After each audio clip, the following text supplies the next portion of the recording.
Cashflow Diary Podcast, episode 115. Welcome to yet another exciting episode of the Cashflow Diary Podcast, the podcast that teaches you insider tips, tactics, and strategies for creating leverage streams of cash flow into your life. Learn from top-performing entrepreneurs, business owners, investors, and thought leaders from across the globe as they share their secrets to success. Like what you learn on this and other Cashflow Diary podcast episodes? Go to learninvestingnow.com and sign up to receive powerful tips and information that will help you succeed as an entrepreneur and investor. Now, here's your host, investor, entrepreneur, business owner, educator, speaker, author, and master facilitator of Robert Kiyosaki's cash flow game, Jay Massey. Okay, ladies and gentlemen, welcome to another episode of the Cashflow Diary Podcast. I am your host, Jay Massey, and I am glad that you are here. And here's why. Because you may be of the opinion that there is only one way to do real estate. And what I'm going to tell you today is, well, there are many, many, many ways to do real estate. And today's guest is definitely going to enlighten all of us with a different strategy that I don't actually do, that you guys may be interested in to go out there and begin to build cash flow. So keep this in mind. Cash flow can come obviously from passive investments. It can also come from building a business, and doesn't mean that the business has to be something other than real estate. You can build a business inside real estate that is all about providing clean, safe, affordable housing, but to a different type of customer who's today's guest absolutely serves. And I am so glad that you guys continue to come here to hear all of the resources that we are searching and scouring the planet to find. So I appreciate you listening, and I just wanted to make sure that you understood that. Now, today's guest, here's what I love. I love the fact that in the United States, in the world, as a human being, someone who is capable of making a decision, it is so not about what happens, but how you respond to what is happening to you, that it makes a big difference in where you eventually end up. Could you imagine actually figuring this real estate thing out, having the fun that you imagine is possible because it's there, and then losing it all? Would you quit that first time? Maybe. What about if you said, you know what, I'm going to build it back up again? And you're like, okay, cool, I'm there. And then it went away again. What would you do this second time? Would you quit or would you keep going? It's one of the things that I love is that story of perseverance, because as we all know, suffering leads to perseverance, character, hope. And what today's guest is going to do, I believe, is give you hope that you can absolutely get this done too, no matter where you're starting from. Because you know what? I was talking about him. He's been there more than once, and he's come back from the ashes. He's the phoenix that has risen twice. Help me welcome Mr. Nick Ruiz. Nick, you there? Jay Massey, I love it, brother. I really, really enjoyed that introductory commentary. Honestly, beautiful, beautiful. Thank you. You call the phoenix that's risen twice often? Not too often. That was beautiful. So we're doing good here. That's good. So one of the things that I do is that I view today's entrepreneurs a lot like yesterday's superheroes. You know, we develop products and services and solutions to help our customers in various different ways. And you've done this for a long time, longer than me, in fact. And what I'd love to know, though, is like, just like in superhero world, you know, they always have an alter ego, a beginning story. They didn't start out with their superpowers, understanding everything that they understand with all their wisdom. They were someone else at the beginning. What I'd love to know is, before you've been through all of this journey, before you were an aspiring author about to release your book and all that other stuff, before all of that, who was Nick Ruiz? Well, I was an entrepreneur, Jay, as long as I can remember. I connect the dots now that I'm older, but looking back, I always loved to buy and sell. I don't know if it was in my DNA, but I love the idea of buying low and selling high. Did it through grade school, middle school, high school. Got in a lot of trouble in high school doing that. People would give me their pagers and CD players back then, and I'd sell them, and it was just a lot of fun. And I don't know, I got some kind of thrill out of it. But it was all nickel and dime stuff. I was a kid, I wasn't surviving, and making a full-time living, but what I knew was I wanted to put my own stake in the ground and do my own thing. Didn't know what it was going to be. When I was a teenager, I tried a lot of MLM or network marketing businesses, which I'm sure many of you listening know, where you go out, you sell, you recruit people and all that kind of stuff. And nothing wrong with those businesses, but it burns you out. And I have to say I learned a lot from those businesses, though, about getting out of my comfort zone, meeting new people, gaining quick rapport with people, salesmanship. So that's one key trait. Obviously, Jay, as you know, is pretty much core for entrepreneurship, no matter what industry you're in. You got to be able to work with people, right? Yeah. Real estate is a people business. The houses are how we transact. That's kind of how I say it, and that's how I see it. But yeah, so all of a sudden, late night infomercial. I'm 19 years old. I see something for no money down real estate, and I didn't have any money to put down or invest into it. So I'm like, okay, it was a $250 course. They send you a bunch of workbooks in the mail and DVDs, and I put my credit card up and bought it and went through the whole program, devoured it quickly. I'm an obsessive kind of dude. Within a couple of days, I think I took down, I don't know how many booklets, but whatever. The bottom line is I took it down fast, but I couldn't really act on it. I was like, a lot of these strategies are really far-fetched. They want the seller to fly to the moon and back, and then I'll buy the house, like weird stuff where I'm just like, no one's going to go for this. So I put it away thinking, you know what, maybe I should try another business. I'll look into some new stuff. But I knew real estate was a great business. In fact, it's one of the oldest wealth-building principle models in the world, however you want to call it, and it always will be. People are always going to be creating wealth with real estate, and there's a million ways to cut the pie, which is what you alluded to earlier in the introductory. So all of a sudden I'm like, you know what, let me try something. I pulled the program out. I tried to grab a couple quick strategies, and I went out and I found a deal, and I creatively set it up to where it was a duplex, and I rented out both units for $500 a month, nothing out of my pocket. And I was making $500 a month. Light bulb, aha. Okay, maybe I should do this more. Let me buy another one. And I was able to borrow against that one and buy another one. Now I was making $1,000 a month, and I was like 20 or 21 years old. That's not riches, but I'll tell you what, $1,000 a month passively at that age for me was like total, like, oh my God, I'm in love with this business. How do I do more? The problem, Jay, was though, I ran out of borrowing ability really quick. So now I'm sitting with these two places, $1,000 a month, great, but I knew I wanted to grow. I'm like, I want to go big. So I sold the first property, walked away with $22,000 cash. A couple months later, sold the second property, walked away with almost $35,000 cash. And then I was like super hooked because $1,000 a month, yeah, but when someone hands you a check, especially that young, for $35,000, like bam, you can put that in your bank.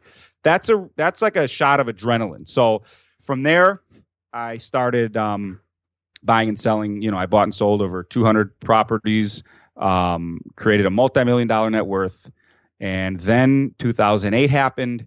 And it all came to a crashing halt, and we can go into that. And it forced me into bankruptcy. But I mainly am a single-family guy. I buy them, I rent them, I rehab them, I sell them, I wholesale them, which was another aspect of the business, which I am in love with, especially for new people, where you don't need any cash or credit. So, but I'm mainly a single-family guy. It's been serving me well. Nothing against any other types of investment models. They all work. It's just that's what I gravitate towards, and that's what works for me. And yeah, so then I went into bankruptcy, and we can go into how I came out of that, or if you want to touch on anything I already talked about, you tell me. Got it. Well, the thing that I think is the most important for everyone to understand, especially given today's day and age, we've got to catch them up. And there were these things called pagers. You wore them on your hip. I'm sure some people are like, what pager? I know. See, Discman? What's a Discman? Yeah, right. Yeah. I thought I should maybe touch on that, but I'm like, I don't know. There's probably a mixed crowd, but I'm sure there are listeners who don't have any clue what that is, believe it or not. Yeah. Before the cell phone, there was this other device that was not as efficient in any way, shape, or form. Right. But we like them no matter what. We still have them. and I found my first house out of a local newspaper ad. I mean, that sounds outrageous nowadays. I mean, who looks through the paper? So that's another funny little interlude there. You're like a physical, but they have these things. Yes, no, it didn't just come to you in a text message. It wasn't on Google. No, Right, no, right. no. Yeah. Totally understood. I just want to make sure we don't leave anybody behind You're when right. we talk about that. But one of the things that you mentioned that I absolutely agree with is where you got your, we'll call it your business education. One of the greatest things that I appreciate about network marketing in and of itself, it is a business school. Period. Yes. It is one of the best ones because it's not based upon theory. It is your lab. It is the lab experiment in so many ways. And it's interesting what it puts you through. And more importantly, you do it because of who it's going to make of you, so that you can finally, maybe that is your thing and you could one day just do great things there. But I know so many people who leveraged those types of opportunities into something else. And that first opportunity with the network marketing company or companies in some cases is where they, exercised or where they got rid of all those rough spots that helped them to become awesome in so many ways. You put that perfectly. You put that absolutely perfectly, Jay. Sorry to interrupt, but that's it. The way you said it was exactly what was in my brain. Yes, you hit it on the head. It was a straight up business lab. And like you said, no theory. They push you out on the street, quote unquote, and say, hey, go make it happen. You're on your own, more or less. If you want to make money, it's all on your effort. So it forces you out there, forces you, online, everyone talks about like business funnels and all these funnels. Well, years ago, the funnel started with going to Barnes & Noble. Hey, look, going to the business section, literally, this is a strategy they taught you, which is amazing, really, if you think about it. You go into the business book section. Yes. You know where I'm going already. I do. So you see someone reading a business book and you kind of casually start a conversation. You shake their hand. Hi, I'm Nick. Oh, you're so-and-so. What are you reading? Oh, you're into business too? And, then you exchange business cards and say, hey, maybe we'll catch lunch sometime. Then you call them, you set them up, and you go to lunch. You buy them lunch, or they buy you lunch, or you split it down the middle, whatever it may be, because you both have, mutual interests. And then all of a sudden, you call them again. Hey, do you want to meet me and come to this meeting? This and that. That was the old school, quote unquote, marketing funnel. And it really taught you how to gain sincere rapport. We're not manipulating. It taught you how to make friends, because that's what business is about, making new friends, gaining real relationships, not fake ones. I mean, that you can just exploit or extort. These are real relationships, and that's what it really taught me. So you're right. You hit it on the head. It is a straight up business personability lab, without question. I love it. And that's the thing that I believe that makes the difference. I've said this before, and I want to get your opinion because you are deep into the real estate world as well. I say the difference between paper assets and real assets is the fact that you have to learn interpersonal skills. If all I'm going to do is trade stock, I got to make sure I know how to hit the any key. That's really what I got to know how to do. I don't have to know how to actually talk to a person and actually develop that relationship, because the relationship's with technology or my computer per se. And I don't necessarily need interpersonal skills. I might need some intrapersonal skills, to manage my own emotions. But at the end of the day, I think that's the key advantage for most successful real estate investors. Would you agree? Absolutely. I really think real estate is a people. I don't think, I know it. I've been doing it long enough, and I'm sure you can agree. Real estate is a people business. No matter if you're buying apartment buildings, single families, you are buying things from sellers. You're selling things to buyers. You're dealing with realtors. You're dealing with title companies. I just met actually an owner of a new title company that has some things for me, and I'm going to push some things his way. And I took him out to lunch today. Like, it's a brand new relationship, and I am so excited because we're both going to be helping each other out. I'm not trying to milk him for anything. He's not trying to milk me. We are going to have awesome exchanges where I'm going to throw some deals his way. He's going to throw some stuff my way. And to me, it's just so exciting, but it's a people business. It's all people. The houses are just the things we trade at the end of the day. But if you don't have the people stuff on the front end, you're not going to be trading any money for houses and houses for money. That's just it's that simple. I agree. And here's the funny thing here's what I think I find very ironic. You and I know this. We try to tell people this. But yet the first thing they ask us is, show me how to write the offer. I'm like, okay. How about we work on finding people and developing relationships, or they think the way to build a relationship is by paying someone to be on the team. Do you have, and I'm just curious because I really don't know this answer. There are some people I know that are a part of my team that are looking well beyond just the compensation as for the reason why they're there. Is that true for you as well? As far as why people are on, like the people I deal with? Yes. Well, it comes down to relationships. I mean, and going back to what you said here, how do I write the offer? I feel like if you have all your relationships in place and you have, different teammates that you've built and, nurtured these relationships, offer writing is not going to be a big deal. There's going to be people to help you. And to me, it's just all relationships. I feel like a lot of problems slowly evaporate when you have quality relationships around you, and you're just going to have a lot less bumps in the road. When you say, "Oh yeah, hey Johnny, remember that thing we were talking about? You mind giving me a hand on this, or vice versa?" It's just the law of life. It goes beyond business. I agree 100%. And then you brought up something that I think many people have as a common thought process in their mind. They think in order to have real estate or business, one person has to win, the other has to lose. I think you said he's not trying to milk me, I'm not trying to milk him was the words that you actually used. But the concept there being that somebody has to take advantage or get advantage of over someone in order for me to succeed. I sense that you don't believe that's true. I know I don't believe that's true. So what is true? Well, what is true is there is a win-win deal for the majority of real estate transactions out there. And, if you can create those deals, that's a sustainable business. If you want to manipulate someone and skin somebody, there's a saying, what, you can shear a sheep 1,000 times, skin them only once. Listen, yeah, you can skin somebody in this game and, make a score. But long term, that's not a sustainable business model. You will not make this long. If you're looking for long-term cash flow / wealth, create win-wins. You're going to get referrals. And this goes for any industry. I don't care what business you're in. That's how things truly grow in an organic way, is by not exploiting or extorting anybody and simply creating win-wins. And most real estate transactions have that ability available. You're solving a problem of a seller as a buyer in this case. I'm looking for more deals. There are sellers out there who just need their problem solved and their house to be gotten rid of. And I give you money, I solve your problem, you give me property. I solve, you solve my problem of needing more. It's truly a win-win. And price, if I make an offer to purchase for, $50,000, that seller looks at their problems, looks at their big picture, and maybe it is worth 90 or 100, so it is discounted.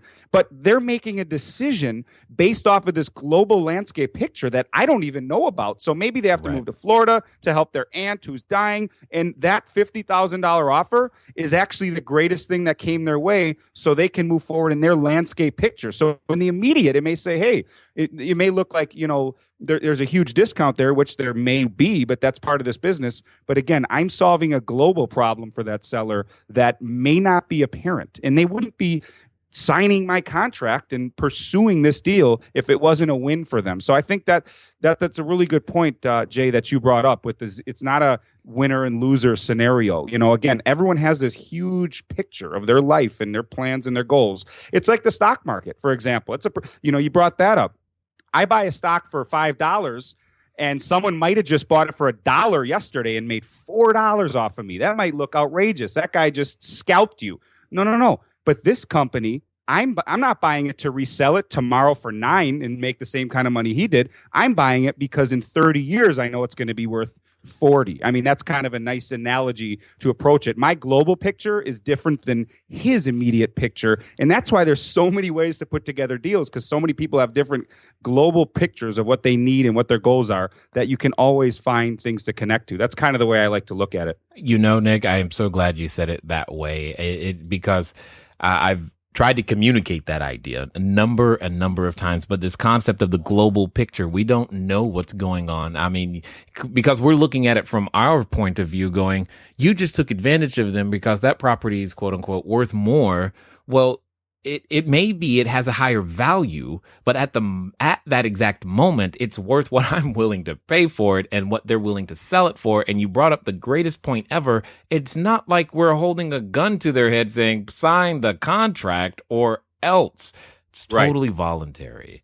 It's absolutely voluntary. And again, their goals are beyond us a lot of the time. You know, as buyers, we try to extract as much information out of them as possible to be able to solve the problem and tailor the deal the best way possible. A lot of people have personal things that they keep in and don't want to talk about, but they're selling for a reason. Like I said, they may have some different things they need to do in their life, and liquidating this property gives them ultimate freedom for that point in their life. And again, that I don't know where exactly they're coming from, but if they're willing to sell it to me at that price, chances are it's to their benefit to do so. So it is a win-win, and that's the beauty of this business. That kind of stuff is all over the place, and those kind of people are all over the place looking for solutions, like you alluded to earlier. We're problem solvers. It's just that simple. It is. And indeed, I tell people all the time, they're like, Jay, where's the deals at? And I'm like, the problem is you're looking for deals. What you got to be doing is looking for problems, not properties. And you'll start to find the deals. One of the things that you said that I want to bring up and also highlight is many people believe, at least, I'm going to quote unquote find or run into a deal. You said the word create. I like that word because I believe that that's where the money is. So help us understand how you see the process of the deal. You know, where does the deal come from in the first place? Are you tired of letting good cash flow generating ideas go to waste?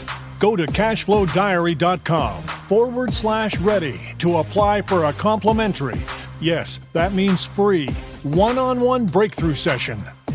Take action now. Go to cashflowdiary.com/ready. Again, that's cashflowdiary.com/ready. Before we get back to today's episode of the Cashflow Diary podcast, your host, Jay Massey, has some important insights to share with you. Okay. Many of you know we have started and launched our multifamily mastermind group. You can go to cashflowdiary.com/multifamily, cashflowdiary.com/multifamily if you want to know more about it. And what's interesting is that in that process, we were able to come up with a contest, and people were sharing and all these other things. So a number of you, yes, we know we have entered. And if you've been paying attention, or maybe not, you did not know that we have a web show, CashFlowDiary.tv, CashFlowDiary.tv. And if you haven't, you're wondering, did I win? Well, you have to go watch CashFlowDiary.tv. You'll be able to see the episode and the announcement of who won. For those of you wondering, what on earth was the contest about? It was simple. All you had to do was share our information from the link that we provided. And what happened is the three individuals are chosen to win their choice of a LiveScribe pen, a device I absolutely love. And then secondly, a iPhone 6 plus 16 gigabyte. Yep. And then the 16 gigabyte version of the iPad 2 Air Wi-Fi only. So they get to win their choices. If you're wondering, did I win? Well, you head over to cashflowdiary.tv to make that happen. In the meantime, have you noticed just how many similarities there are between people who get deals done and the ones that don't? Man, this interview with Nick is awesome. Let's get back to it. Well, there's a lot of ways I put myself out there and market myself to people that have problems, like you said, whether it's inheriting a property, a divorce, vacant properties, bad tenant kind of properties, code, violations, and just tough scenarios where I know there's a chance that they may have a problem. So then they contact me. And then they tell me about their goals and what they need to get out of it. And I think, okay, there's a couple ways we can go about it. Sometimes I can say, okay, I'll write you a check. Here's the number. You agree. Let's call it a day. And I'll pay cash and we'll make the deal happen. But here's an example. There was a single family residence that this guy really wanted to sell. And he, again, some people's goals are monetary. Sometimes it's this, sometimes it's that. This particular guy needed $20,000 for the single family home. And I I couldn't. I said I can't get above 15. And that only sounds like 5,000, but if you on a percentage basis, that's a large percentage increase in price that I didn't feel it was totally justified. It needed some work, and my numbers, as generous as I wanted to be to this guy, I said, Bob, I cannot go a dime over 15. And then he's like, okay, well, I am firm. I said, can you meet me in the middle? I was trying to think of anything. Or no, I didn't say meet me in the middle. In fact, I was at like 12 and 15 was coming there. So let me take that back. And he's like, Nick, I need $20,000 because that's just what I need for what I put into it, for what my family put into it, or whatever it was. So I go, okay, Bob. I said, let me think on this for a minute. I'm going to try to get creative here. So after putting like a day's worth of thought into it, I call him back. I say, listen, Bob, here's the deal. I cannot write you a check for $20,000. I just can't justify doing it because my math and numbers don't get me there. I said, but I'll tell you what, my money's valuable in my pocket because it allows me to do other deals. And, obviously cash is king. So if I can keep, money in my pocket, there's value there. So I said, how about I write you a check for $5,000 and I write you 3 more checks for $5,000 once a year for 3 years, and I'll get you your 20. Now that nice. allowing me to break it, and we agreed on that, and that was the deal. Nice. It was kind of a custom land contract. Instead of monthly payments, I said I'll make you yearly payments, $5,000 a year. That allowed me to keep $15,000 more dollars in my pocket, which may allow me to write a check for 15 for a place that may be worth 30 or 35. So right. If I buy a place that's worth 35, I just made $20,000. Right. But I gave up 5 by paying him 25 more than I wanted to. Right. So I gave up $5,000 to make 20 more. I thought that was a pretty solid creative thing. He gets his 20 for his just stubborn goal that he had to have, which right. I can't knock him for it. That's what he wanted, and he stood firm on it. So I think that's the kind of creation of deals that I'm talking about here, where I won because I was able to take that 15 and invest it somewhere else that would make me more, but I gave up 5 to do that. I mean, I think that's kind of a good example of a creation of a win-win deal. I think that's absolutely perfection in so many ways, because for those who understand the technical version of what he just did there, I mean, when we talk about the time value of money today is always worth more than money tomorrow, especially in an inflationary economy. We're not going to talk about inflation today, but you get my point there. And then secondly, for those of you who picked up on it, he just negotiated a 0% interest loan for 3 years. And you're like, these things don't exist. Yes, they do. It's in the language, and understanding that he understood that the guy was after $20,000. Great. Yes. Get him $20,000. He didn't ever say when he needed it. He just said he needed $20,000. And that is exactly the type of stuff that you must become good at as a real estate investor, to understand how to still solve the problem. And absolutely. That, I mean, that's the stuff. You see, you get me all kinds of excited because this is the stuff I love to do. Jay, that's awesome. And I get hyped up too. I mean, you and I could probably pause this recording and go on for 12 hours on this stuff. But I want to throw in this. I have to say this because the most outrageous deal I've ever done, and out of all the interviews I've done, I don't know if I've thrown this one in there, but it just brought this up. I was about 22 years old. There was a property. The guy was asking $59,000. I'll make it quick, but he was asking $59,000, and it needed a ton of work. Mm-hmm. I offered him $62,000. Yep. 0 down land contract. Yep. And 0% interest. Yep. And 0 payments, Jay, for 1 year. So I closed on it on, I think it was March 1st, back in the early 2000s. And the first check I had to write to him was March 1st of the following year. You want to talk? I actually hired an attorney. This was way early in the day. It was when I really didn't know what I was doing. So I'm like, I want to have him write this land contract up. Right. This was like some old veteran real estate attorney.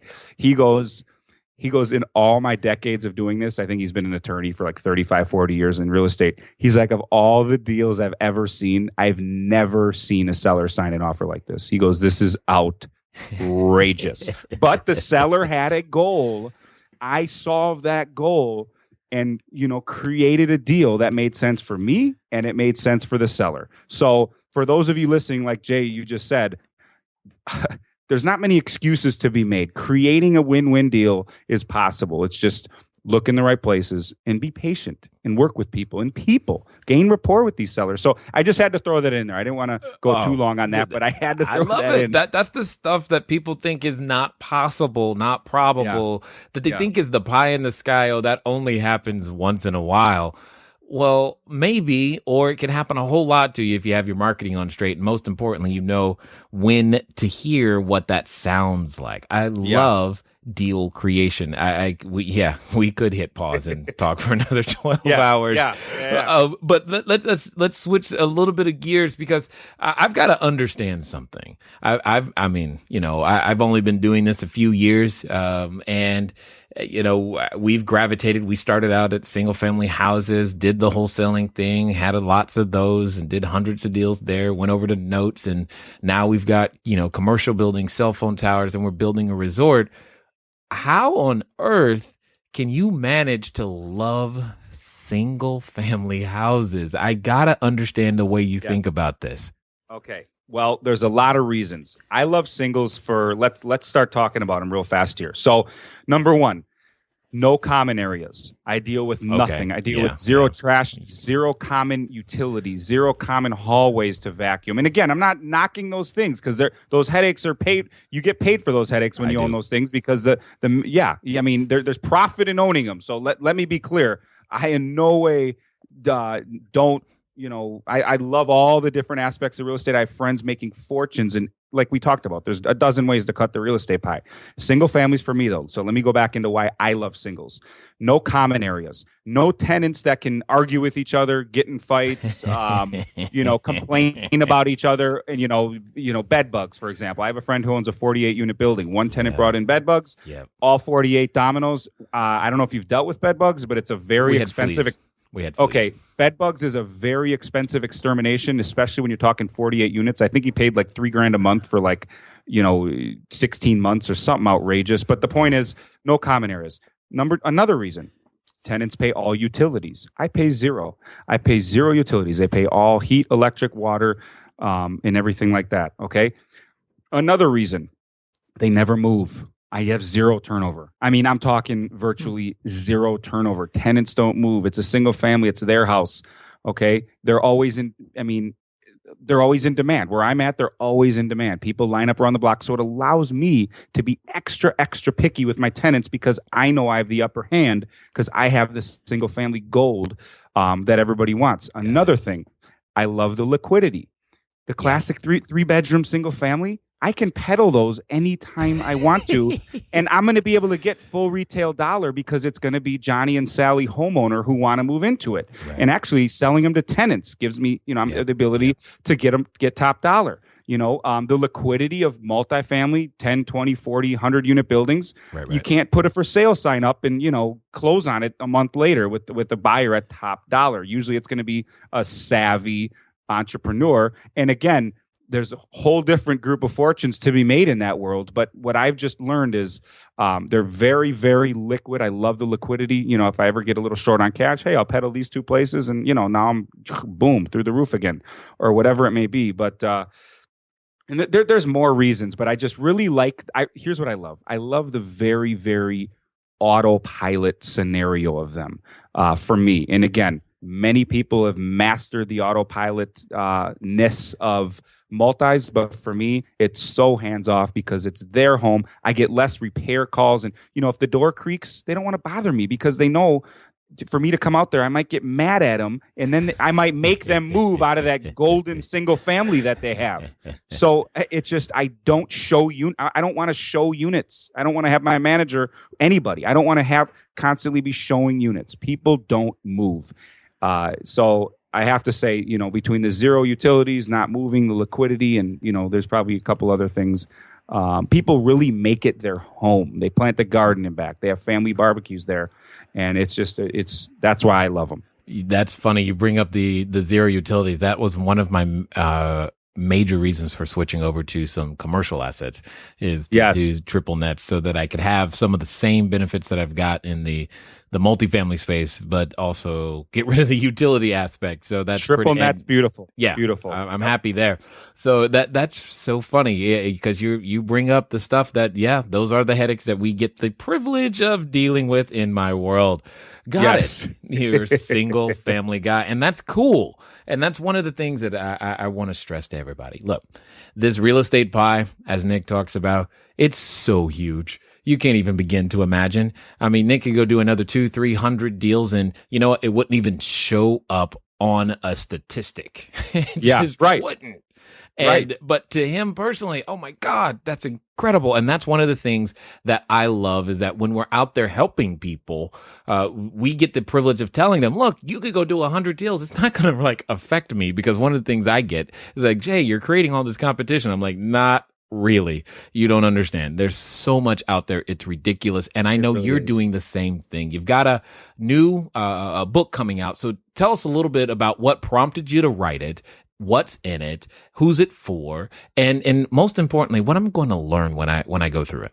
Absolutely. And I want to touch on the single family, and the book goes into this too. But another reason, which just came to my mind, is the fact that when I lock up a single family under contract, where someone signs a contract, I just have these options in front of me. I can, do the bare minimum and rent it. I can rehab it and sell it. Or you know what? I'm a little tied up right now with a couple deals. Maybe I'll wholesale this to one of these investor buddies that I know. It's just so like open. I call it the triad. You can wholesale, you can rehab and sell, or you can rent it. So that's a fun thing. There's always options on what you can do with it, depending on your exact, global scenario in your business. But as far as the book, so I came up from scratch, started as a teenager. By, mid-20s, I had a net worth of almost $2 million. 2008 took me down. I immediately, and I filed bankruptcy, like real bankruptcy, right? I came back after bankruptcy with financial independence again as a real estate entrepreneur, single families, because I really was backed against the wall. I was raising a family. And frankly, I believe that when you're backed up against the wall is when you actually take the most possible action with anything, because you're forced into it. We're creatures of force. We hire personal trainers because we don't want to do those last 2 reps. I mean, it's just that simple. Like, we need to be pushed. And when you are backed in a corner, you have no choice. You want to take the island, burn the boats. You know what I mean? Right. So that's where I was at. I had a family to support. So I didn't have many resources, but I became extremely resourceful. And there's, that's the key. So I started doing deals again, and I made it. And, I don't know who I was talking to, but I kind of realized someone was kind of mentioning things, and it kind of light bulbs went up in my head. I kind of had a little story to tell, because I came up from scratch as a youngin', did all my stuff, made lots of mistakes, spending crazy money, doing dumb stuff. When you're young and have that kind of money in your early and mid-20s, it gets insane. So I did plenty of stupid things I don't even want to talk about. But and then it took me down to the bottom. It taught me a lot of things. I call it a super experience. I say going through the bankruptcy was miserable, gut-wrenching. I wish it on nobody. Honestly, it's a nightmare going to the court, having nothing, telling my wife to put down a $2.99 bag of chips. I mean, I'm talking about real pain. We didn't need it. We're not buying it.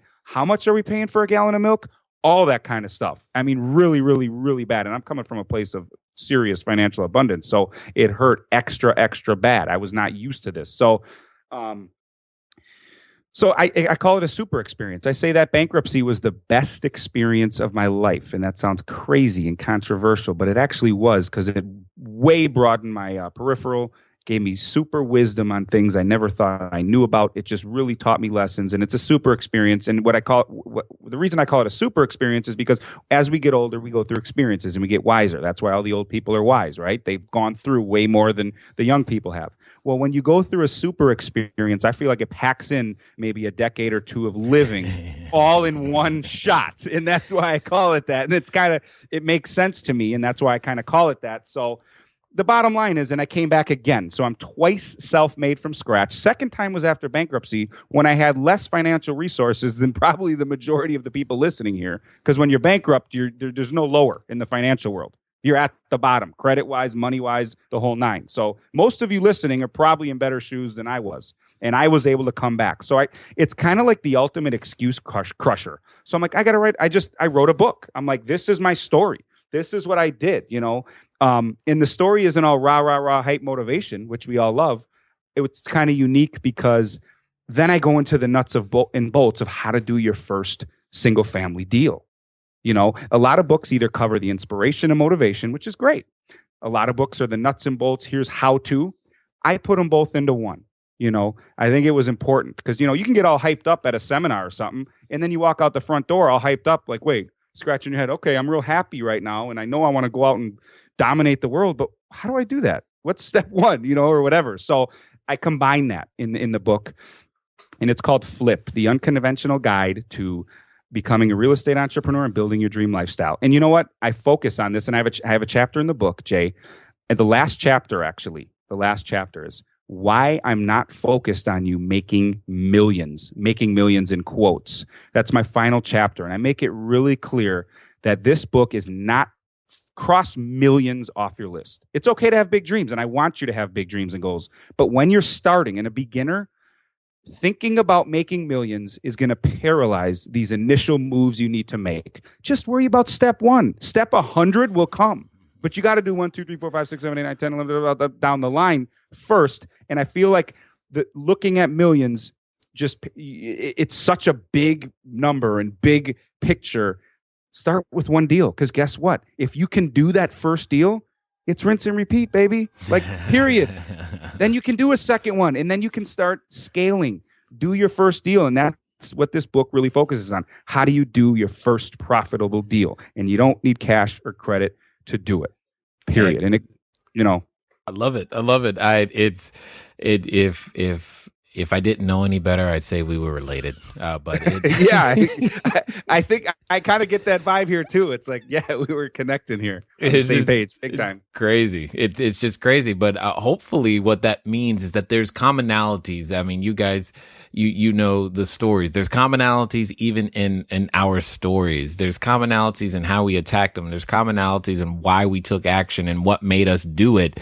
And I hope that everyone listening takes license from that yes, it can be done. You just have to put yourself in the state required to do the works that you're already capable of doing. And for us, it took, we'll call it a super experience in our cases to make that work. So, and that's just the way it is. That's just the way it is. So you've been out there, you've seen a number of people, you've been in this for decades. My question is, what do you see as the number one reason people don't actually take the actions that you know that need to happen? I think nowadays, especially, the problem is with the internet schemes out there and everything else. I really think it's a problem that all these guys online are selling these push button, let's flip houses in our underwear. All you got to do is click a mouse BS. And the problem is it's putting this message out there that it doesn't take real work and that it's not a real business. Let me be crystal freaking clear here. This is a real business that requires real energy and effort. And I got news for you. If you're working 40 hours and you think, you're already working hard, I don't have time to do it.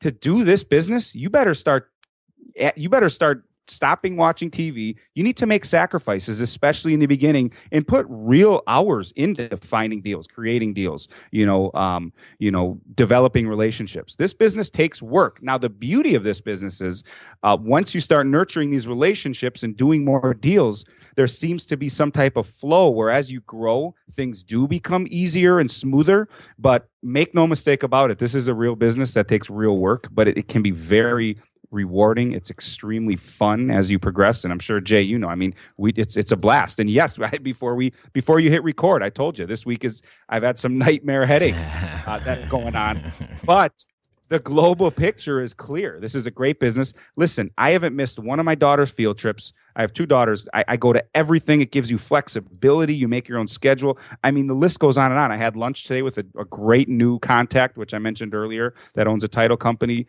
We're going to start working together. Like, I can do that. And you, whoever's listening, yeah, it's possible, but you do have to put in the work. There is no in the real estate business, there is no click a button, flip houses in your underwear. Not going to happen. I know.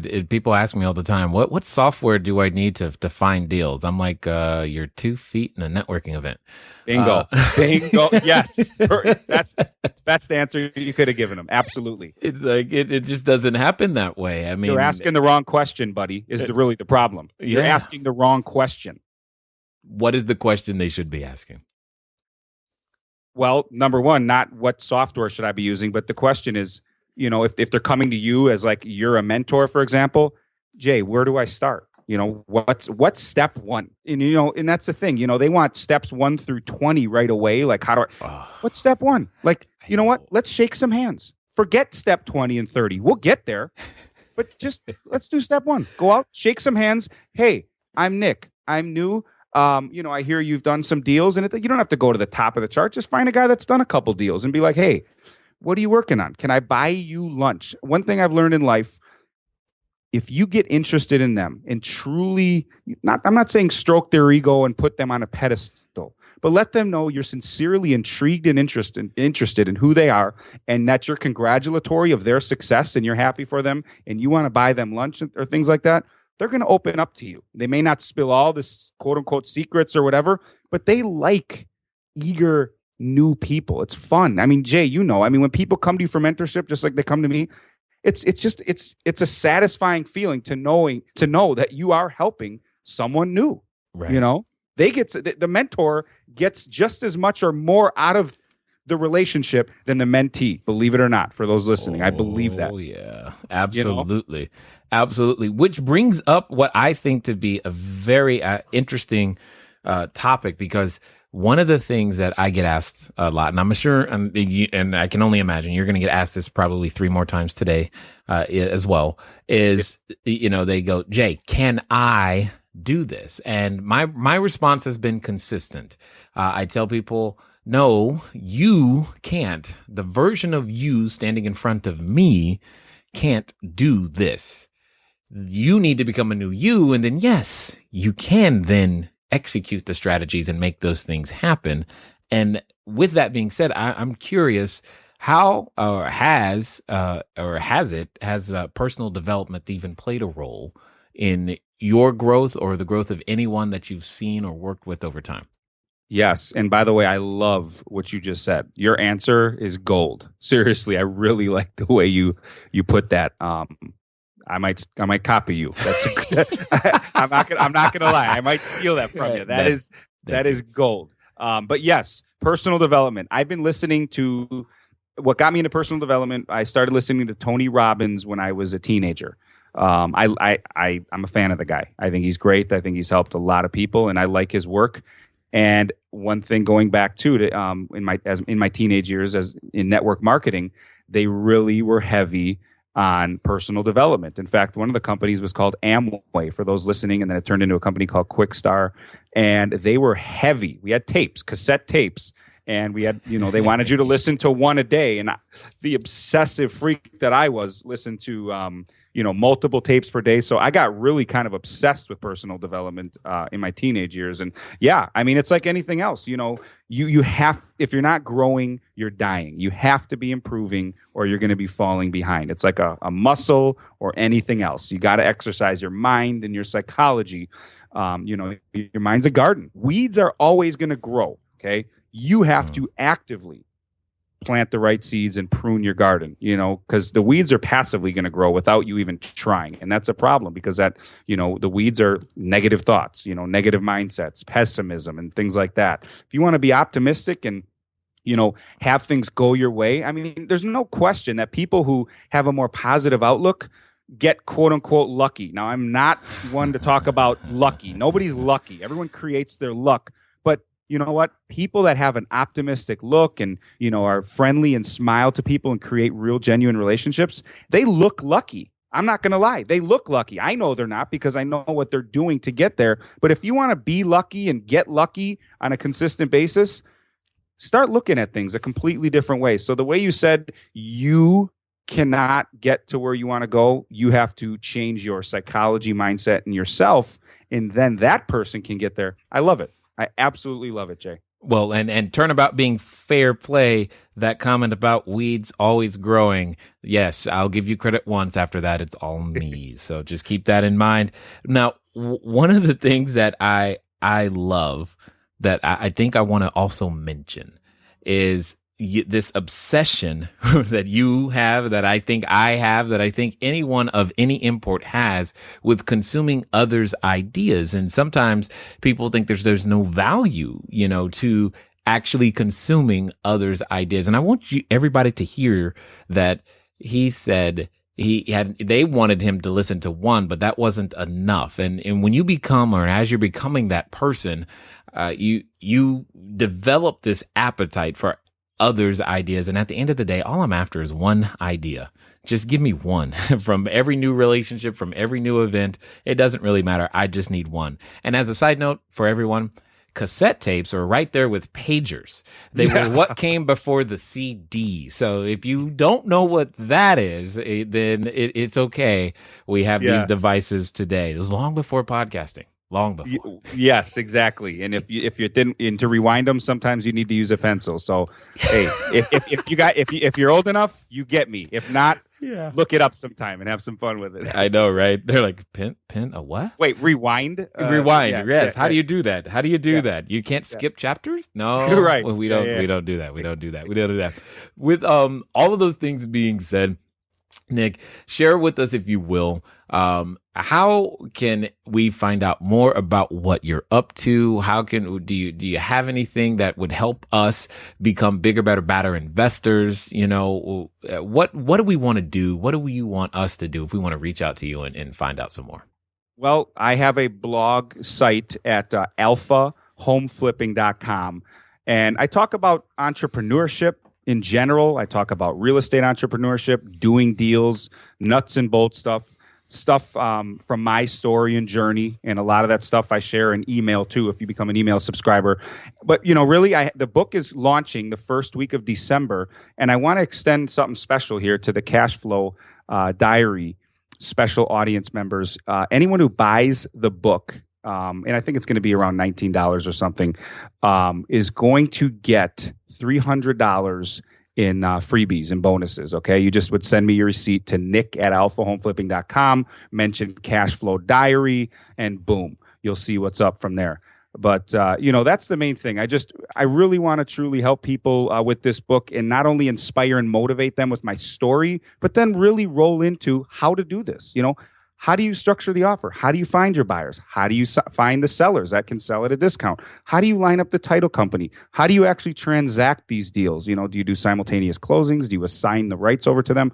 And it sounds all complicated, but it really is broken down in a very, very easy to read and easy to follow way, step by step. And I teach you how to be an entrepreneur in the book. You know, like you said, Jay, being an entrepreneur starts in your brain, and then you go out in the world and do the actual entrepreneurial acts. But if you're not right in your mind, forget about it. You got that right. Awesome, sir. We definitely appreciate the time that you have invested here with us. Thank you very much. Jay, I appreciate you having me. It's been a blast, man. All right, everybody, you know what it is time to do. It is time for you to move at the speed of instruction. What does that mean today? That means you probably want to go over to Alpha Home Flipping. You probably want to get a copy of the book. You probably want to make sure that you are out there taking action, developing your mind, becoming a different person so that you can see different results. I've had fun talking to you guys again. I look forward to talking to you soon. Until next time.